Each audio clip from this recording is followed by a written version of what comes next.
नमस्ते। कभी सोचा है कि समुद्र की अथाह गहराइयों में एक पूरा का पूरा प्राचीन शहर छिपा हो सकता है? आज हम द्वारिका के उसी रहस्य की तह तक जाएंगे। एक ऐसी कहानी जहां पौराणिक कथाएं और आज का मॉडर्न साइंस आमने सामने खड़े हैं।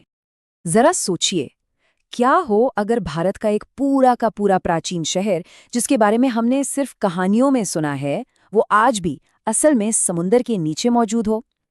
ये कोई कोरी कल्पना नहीं, बल्कि एक ऐसा दावा है जिसे विज्ञान भी, आप जानते हैं, पूरी तरह से नकार नहीं पाया है। सदियों तक द्वारका की शानदार कहानी को बस एक कहानी ही माना गया, एक धार्मिक कथा, भगवान कृष्ण की पौराणिक नगरी जो समय के साथ साथ बस एक मिथक बनकर रह गई थी। लेकिन फिर आधुनिक विज्ञान को समुद्र की गहराइयों में कुछ ऐसा मिला जिसने सबको सचमुच चौंका दिया, कुछ ऐसा जिसे नजरअंदाज करना नामुमकिन था, और इसने इस पुरानी कहानी को एक बिल्कुल ही नया और दिलचस्प मोड़ दे दिया। तो चलिए इसमें और गहराई से उतरते हैं। सबसे पहले ये समझना जरूरी है कि द्वारका की पौराणिक कथा आखिर है क्या? ये सोने का शहर था कैसा? पुराणों की माने तो द्वारका सिर्फ एक शहर नहीं था। अरे, वो तो एक सपना था जिसे सोने और पत्थर से गढ़ा गया था। एक ऐसी शानदार नगरी जो सोने, चांदी और अनमोल रत्नों से जगमगाती रहती थी। कहते हैं कि इसे खुद दिव्य वास्तुकार विश्वकर्मा ने बनाया था, और ये भगवान कृष्ण का गौरवशाली राज्य था। महाभारत में इसका जिक्र कुछ ऐसे किया गया है, एक ऐसा शहर जिसके महल समुद्र से भी ज्यादा चमकते थे। ये लाइन ही उस शहर की भव्यता और खूबसूरती को बयान करने के लिए काफी है कि वो सिर्फ एक जगह नहीं बल्कि एक चमत्कार थी। लेकिन सवाल ये है कि अगर ये शहर इतना शानदार था तो इसका अंत कैसे हुआ? कहानी का अगला हिस्सा इसके समुद्र में समा जाने की कहानी बताता है। पुराणों के हिसाब से इसका अंत बहुत ही अचानक और विनाशकारी था। जैसे ही भगवान कृष्ण ने धरती छोड़ी, उसके ठीक बाद एक प्रलय आया। कहते हैं जमीन जोर जोर से कांपने लगी और समंदर ने रौद्र रूप ले लिया। विशाल लहरों ने शहर पर धावा बोल दिया और देखते ही देखते वो शानदार द्वारका पानी की गहराइयों में समा गई। ये एक बहुत ही पावरफुल कहानी है ना? लेकिन हजारों सालों तक ये सिर्फ एक कहानी ही रही, एक ऐसी कथा जो पीढ़ी दर पीढ़ी बस सुनाई जाती रही। और बस यहीं पर कहानी में एक नया ट्विस्ट आता है। अब एंट्री होती है साइंस की, और यहाँ से चीजें बहुत बहुत ही ज्यादा दिलचस्प हो जाती हैं। जरा इस टाइमलाइन पर एक नजर डालिए। पौराणिक कथाओं में इसका जिक्र हुआ, और फिर 20वीं सदी के आखिर में जाकर मरीन साइंटिस्ट ने इसकी खोज शुरू की। बीच में सदियों का फासला है, और आज भी ये बहस खत्म नहीं हुई है।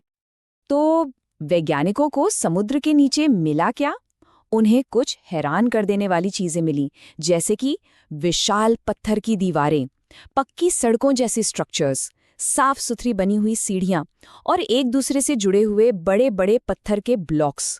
ये देखने में बिल्कुल भी नेचुरल नहीं लग रहे थे, और सबसे चौंकाने वाली बात, इनकी उम्र हजारों साल पुरानी आंकी गई। और इसी खोज ने सबसे बड़ा सवाल खड़ा कर दिया, क्या ये सब कुदरती तौर पर बनी हुई चट्टानें थीं, या फिर ये वाकई किसी खोए हुए शहर के खंडहर थे? और यही हम इस पूरी कहानी के सबसे अहम हिस्से पर पहुंचते हैं, साइंस और शास्त्रों की टक्कर। इन खोजों को लेकर दो बिल्कुल अलग अलग थ्योरीज सामने आती हैं। तो यहाँ पर ना दो अलग अलग थ्योरीज आमने सामने हैं। एक तरफ है पौराणिक दावा, वो ये कहता है कि ये खंडहर भगवान कृष्ण की द्वारिका के ही हैं, जो एक ही झटके में एक भयानक प्रलय में डूब गई। और अगर ये सच है तो इसका मतलब हुआ कि हमारी ग्रंथ सिर्फ कहानियां नहीं बल्कि इतिहास हैं। और दूसरी तरफ है साइंटिफिक हाइपोथेसिस। वैज्ञानिकों का मानना है कि ये एक बहुत पुरानी इंसानी बस्ती हो सकती है, जो धीरे धीरे समंदर का लेवल बढ़ने की वजह से डूब गई। मतलब एक बहुत बड़ी आर्कियोलॉजिकल साइट तो है, पर जरूरी नहीं कि ये द्वारका ही हो।